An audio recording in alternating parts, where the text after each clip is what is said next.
get this show started!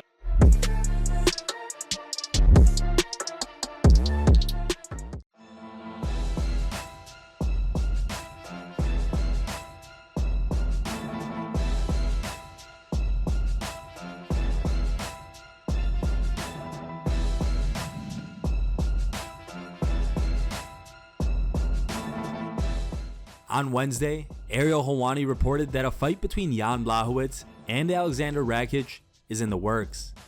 Here's a tweet. Breaking news, there is an offer on the table for Jan Blachowicz versus Aleksandar Rakic fight to headline a card on March 26th, I'm told. During a recent appearance on the MMA Hour, the former UFC light heavyweight champion confirmed that the UFC has spoken to him about a fight against Rakic, and he admitted that he is interested in the fight. I cannot tell you, but I will not fight against Anthony Smith. I don't choose opponents. Maybe they asked about Rakic. It's a good fight. He's a strong, real fighter. All fighters in the UFC, top 10, top 5, they are amazing fighters. And it's a pleasure for me to fight against all of them. Rakic is good for the next fight, but we will see.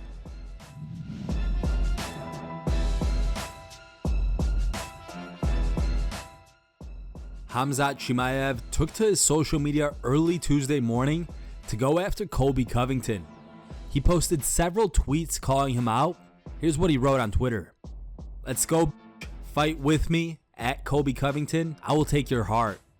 Call the cops. I'm coming for you, at Colby Covington. You do not represent USA. I represent USA. You represent cowardice." Covington did not respond to Chimaev. However, there was another UFC veteran who wasn't very happy with these comments. Tony Ferguson fired back at Chimaev with this tweet. "The f you do? You can't even make weight like fathead at Team Khabib?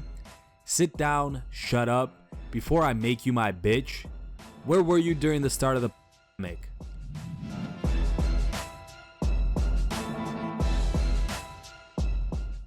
Recently, Conor McGregor shared some words of praise for Michael Chandler.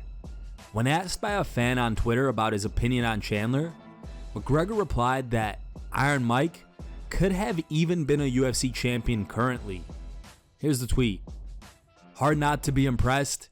In a game of inches, he has been incredibly close each time. Could well be today's champion." Now, speaking to Daniel Cormier on the DC and RC show, Michael Chandler responded to Conor McGregor's comments and discussed their potential fight in the future and whether he's ready for McGregor's trash talk. Here's the clip. I think what you're seeing there is, I think, mutual respect.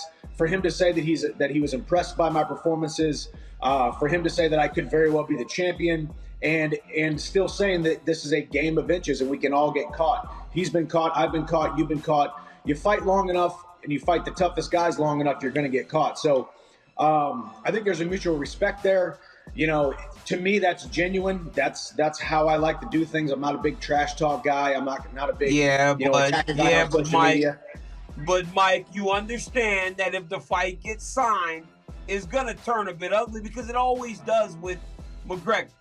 Well, I guess if the fight happens, I guess we'll see. You know, you might see a different side of me, but chances are, you know, I mean, I think I'm pretty good at using my vocabulary and my linguistic jiu-jitsu to wrap guys up in some words that they may not understand, without having to really take to base level assaults or talking about different things that are going to be damaging to a guy's reputation, if you will. So we'll see, man. I respect Conor for what he's done. I respect Conor as a fighter, and I even respect his trash talk game. As we said, he needs to heal up. I need to heal up. We'll see if that fight happens. If it does, it's definitely going to be fireworks inside the octagon, and I guarantee I can carry my weight outside the octagon on the microphone.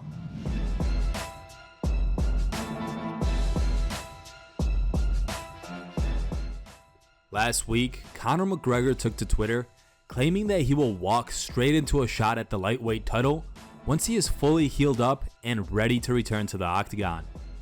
Speaking on the most recent episode of the Believe You Me podcast, Michael Bisping reacted to Conor McGregor's comments and explained why this could really happen if Dustin Poirier beats Charles Oliveira at UFC 269.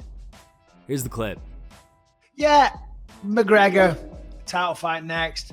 I don't know. Maybe he could. Listen, it wouldn't be the craziest thing to ever happen. You know, let's be honest. The man's a megastar, so maybe, but I doubt it. I doubt it very much. Obviously, I'm assuming that was just a tweet. You know what I mean? So you can't look at that like it's gospel. It's not like Dana White said it at a press conference, and obviously that's what Conor wants. Who knows? I don't know. Conor says a lot of outlandish stuff, but as I say, with him being the big star that he is, it's not going to happen. But if it does happen, it wouldn't blow my mind either. But it's not. I mean, the guy's lost 3 out of his last 4, I believe. Right? There's no way he's coming back with the title fight. But hey, wishful thinking. Well, we'll think about it like this, right? If nothing else, in terms of, you know, just the numbers alone, forget about skill sets and all the rest of it, there is a 50-50 chance that by the end of the year, Dustin Poirier is the champion of the world, right? Okay? Right. When you break that down, and if you're an odds maker and all the rest of it, obviously that changes. But just on the fact that there's 2 men in that race, there's a 50-50 chance right now that Dustin Poirier will be the champion.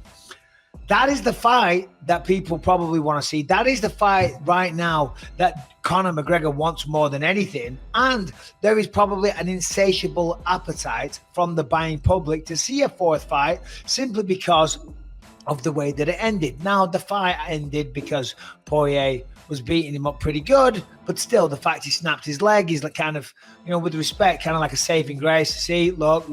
I don't think the outcome was going to be any different, but he can say he was injured. So if Poirier wins, it doesn't seem that fucking crazy. You know what I mean? Because you could still argue, not me, one could still argue that there's still 1 apiece, because the 3rd fight, 1, 2, yeah, the 3rd fight doesn't really count because he snapped his leg. Do you see what I'm saying? That would be the angle. That's would be McGregor, the McGregor math system. Yes, it's the McGregor math system from Crumlin, Dublin. So it is.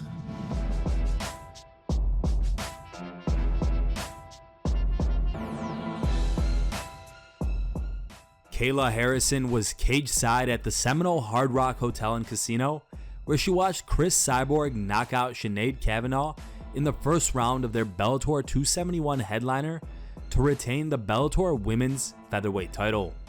It was also the first time that the 2-time PFL Women's Featherweight champion, Harrison, got an up-close look at Cyborg in action.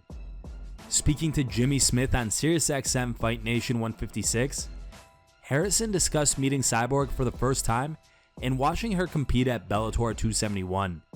KAYLA also shared her thoughts on a potential fight with Cyborg. Here's the clip. I mean, my objective look is, well, I think first of all, I've never met her in person, so it was good to size her up a little bit. She's not as big as I thought she was. I know she cuts a lot of weight, but I kind of expected her to be a little bit bigger. And secondly, you know, she kind of did what I expected her to do. She's a bully. She's a powerhouse. She comes out there and she dominates usually from start to finish. So I wasn't surprised by her performance. I wasn't surprised by anything. Nothing shocked me. But it was exciting to watch live and just get those feelings, you know, the feeling of possibility. And we do a lot of talking, so it was fun to see it live and see it in person. I wasn't overwhelmed with her. It's so funny because I think as being someone newer in the sport and someone who's watched her fight for years and someone who's